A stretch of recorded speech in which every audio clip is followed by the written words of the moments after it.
You've heard in so many places people of all backgrounds utter the same basic phrase. They've said Black Lives Matter. And they said it because it had to be said. It's a phrase that should never have to be said. It should be self-evident. But our history, sadly, requires us to say that Black Lives Matter. Because, as I said the other day, we're not just dealing with a problem in 2014. We're not dealing with years of racism leading up to it or decades of racism. We are dealing with centuries of racism that have brought us to this day. That is how profound the crisis is. Yesterday here on MidPoint, we talked about the need for a national dialogue about race in America, that we have reached a singular nexus where we can no longer ignore what is happening around us, and we must face some very difficult truths while facing some very difficult facts about ourselves and those around us who shape opinions. New York City Mayor Bill de Blasio is correct. Black lives do matter. But he left something out in his zeal to be so politically correct and ensure he would not be leaving himself open for criticism. Black lives do matter. White lives matter. The lives of people with any and every skin color matter. And a single one colored out for a specific note is wrong. And in this case is being done for misguided reasons, political reasons, those that allow politicians to feather their sometimes egomaniacal nest and use the pain of others to their advantage. The mayor is correct to believe that racism has been an issue for centuries, whether it was brown hating yellow, dark-skinned killing white skin butchering dark skin. In any form, it's wrong, insidious, and must be rooted out at every single turn.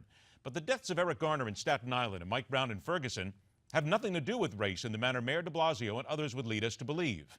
I would greatly appreciate Mayor de Blasio, those who protest in the streets across America, those who bloviate to the point of continuing to peddle lies such as hands up, don't shoot, to show me any evidence, any shred of proof that the shooting of Mike Brown and the death of Eric Garner, both at the hands of police who were acting in the performance of their job at the time, any piece of provable and notable evidence that these men were killed by white men because they were black.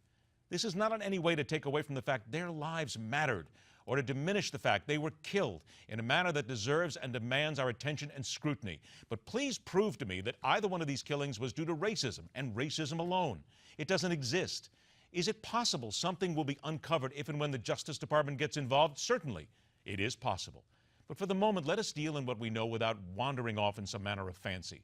Racism is not at the core of these killings. What is at the heart of these senseless and tragic acts is much more complicated and involves both sides of the event. And that means not only members of law enforcement, who need to be more acutely aware of their surroundings, what they're doing, what is happening, and why, but the people of any and every skin color who find themselves in a confrontation with police, with authority. Because take it from a former sergeant in the Los Angeles Police Department, we need better training and psych evaluations of those who carry a badge. And we are a nation in desperate need of citizens understanding that actions carry consequences. And there must be a respect, first and foremost, for the rule of law that at the end of the day makes this still the greatest nation on earth.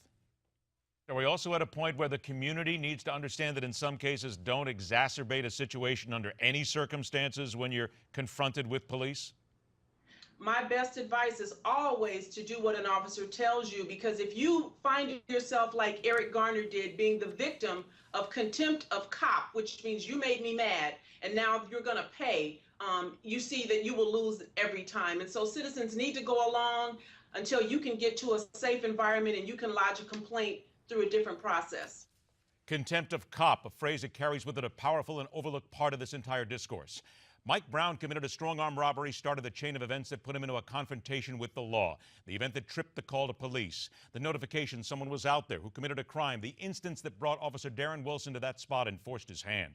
Eric Garner had a criminal sheet, more than 30 arrests, resisting arrest, grand larceny among them. His record includes several incidents in which he was arrested for selling unlicensed cigarettes. His actions in breaking several laws made him known to police as an offender and brought those cops to the very spot of his death when citizens wanted the police there.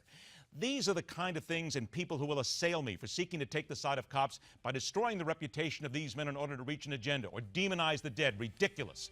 These are facts, and if we're brave enough to face them, accept them, and insist that cops and citizens of every color follow the laws of society and man, then every black life, every life of every color will indeed matter. And that's telling it like it is.